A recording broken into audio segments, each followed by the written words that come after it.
Hello প্রিয় technician ভাই ও বন্ধুরা, সবাই কেমন আছেন? যে যেখান থেকে ভিডিওটি দেখছেন আশা করি সবাই ভালো আছেন।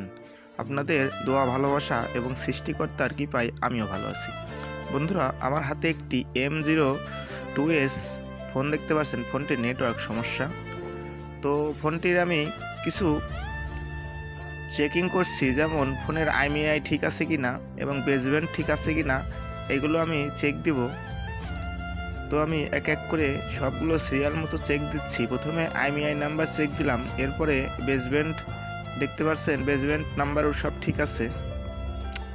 তারপরেও ফোনটির সমস্যা নো সার্ভিস, নো সিম এবং নো সার্ভিস, নেটওয়ার্ক আসছে না। তো এই সমস্যাটি আমি কিভাবে সমাধান করব এবং কোথা থেকে সমস্যাটি হয়ে থাকে সেই বিষয়টি এখন ভিডিওতে তুলে ধরব। মনোযোগ সহকারে ভিডিওটি দেখলে আশা করি আপনাদের উপকারে আসবে। তো বন্ধুরা, দেখতে পাচ্ছেন আমি সিম সেটিংয়ে 2 নম্বরের সিমটি লাগিয়েছি। লাগানোর পরে এখানে আমি উপরে আইকন দেখতে পাচ্ছি, সিমের সিগন্যালে কোনো নেটওয়ার্ক নাই, নো সার্ভিসের আইকন চলে আসছে। তো ফোনটি আমি খুলে দেখব। তো খুলে দেখতে পাচ্ছি ফোনটির কয়েকটি টেকনিশিয়ান ভাই কাজ করেছে। তো আমি কোনো কিছু না করে সর্বপ্রথমে এখানে WTR যে আইসিটি আছে, নো সার্ভিস বেসব্যান্ড আইসি যেটা বলে WTR, আইসিটির মডেল 2965 OVV। তো ফোনটির আমি সর্বপ্রথম নো সার্ভিস সমস্যার জন্য WTRটি চেঞ্জ করব। চেঞ্জ করার জন্য আমি হটগানের হিট রেখেছি 280, এয়ার রেখেছি 3। তো স্যামসাংয়ের বোর্ডগুলি অনেকটা পাতলা হয়, অতিরিক্ত হিট দিলে অনেক সময় বোর্ডগুলো ফুলে যায়, পরবর্তীতে ফোনটি ডেড হয়ে যায়। এই কারণে সবসময় হটগানের মেজারমেন্ট অথবা আপনার হাতের অ্যাক্টিভিটি অনুযায়ী হটগানের হিট দিতে হবে।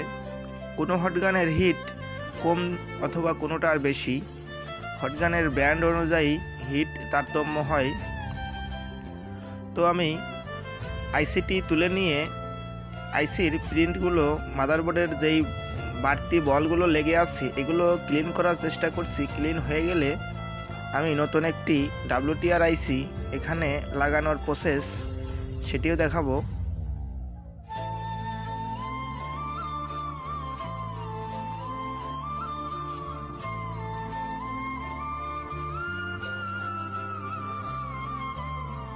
তো বন্ধুরা, এখানে যখন মাদারবোর্ডের বলগুলো ক্লিন করবেন তখন এখানে আয়রনের মাথা দিয়ে অতিরিক্ত জোরে ঘষাঘষি করা যাবে না, যেহেতু জায়গাটি অনেক ছোট। আর এখানে সবসময় ন্যানো আয়রন ব্যবহার করাই উত্তম। সাইডে কিছু ছোট ছোট কম্পোনেন্ট আছে, এগুলো যদি মিসিং হয় সেই ক্ষেত্রে নতুন আইসি লাগিয়েও ভালো রেজাল্ট পাওয়া যাবে না। তো বন্ধুরা, আমি নতুন একটি আইসি নিয়েছি। আইসিটি লাগানোর আগে এখানে একটু সোল্ডার পেস্ট দিয়ে নিতে হবে, যাতে করে আইসিটি শুকনাতে না পড়ে।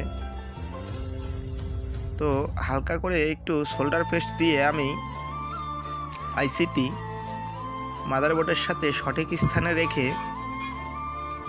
তারপরে আলতোভাবে হিট দেব।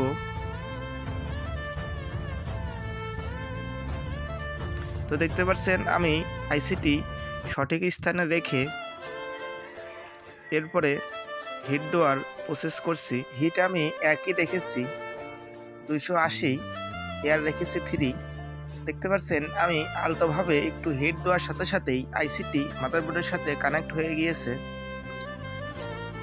তো হালকা একটু হিট দেওয়ার পরে তারপরে আমি এখানে আলতোভাবে একটু হিট দিয়ে নিলাম। এরপরে আইসির উপরে আবার একটু সোল্ডার পেস্ট ইউজ করলাম, যাতে করে আইসিটি শুকনাতে নষ্ট না হয়ে যায় হিট অতিরিক্ত লেগে। তো আইসিটি সঠিক স্থানে লেগে গেলে আমি টুইজারের মাথা দিয়ে হালকা একটু নড়িয়ে দেখলাম ঠিক আছে কিনা।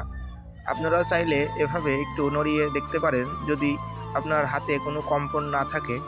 যদি হাতে বেশি কম্পন থাকে তাহলে নড়াইতে না যাওয়াই বেটার, কারণ হাতের যদি কম্পন থাকে তাহলে আপনি নড়াইতে গিয়ে দেখা গেল বেশি জোরে ধাক্কা লাগলে আইসির বলগুলো শর্ট হয়ে গেলে পরে ফোনটি পুরাই শর্ট হয়ে যাবে, তখন আইসিটি তুলে আবার রিভলভ করা লাগতে পারে। তো আইসিটি লাগানোর পরে আমি এখানে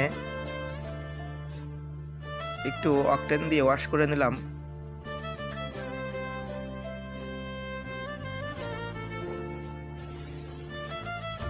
তো আইসিটি লাগানো হয়ে গেলে অকটেন দেওয়ার পরে এখানে টিস্যু পেপার দিয়ে মুছে নিতে হবে, কারণ মুছে না নিয়ে এভাবে কোনো অবস্থাতেই শুকনা না রেখে মাদারবোর্ডের ব্যাটারি কানেক্ট করা যাবে না।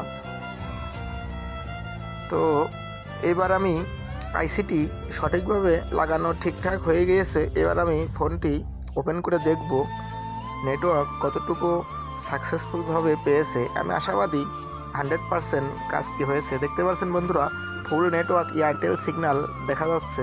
তো বন্ধুরা, সবাই ভালো থাকবেন, সুস্থ থাকবেন, আর আমার চ্যানেলটি সাবস্ক্রাইব করে পাশে থাকবেন, লাইক কমেন্ট করবেন, ভিডিওটি শেয়ার করবেন।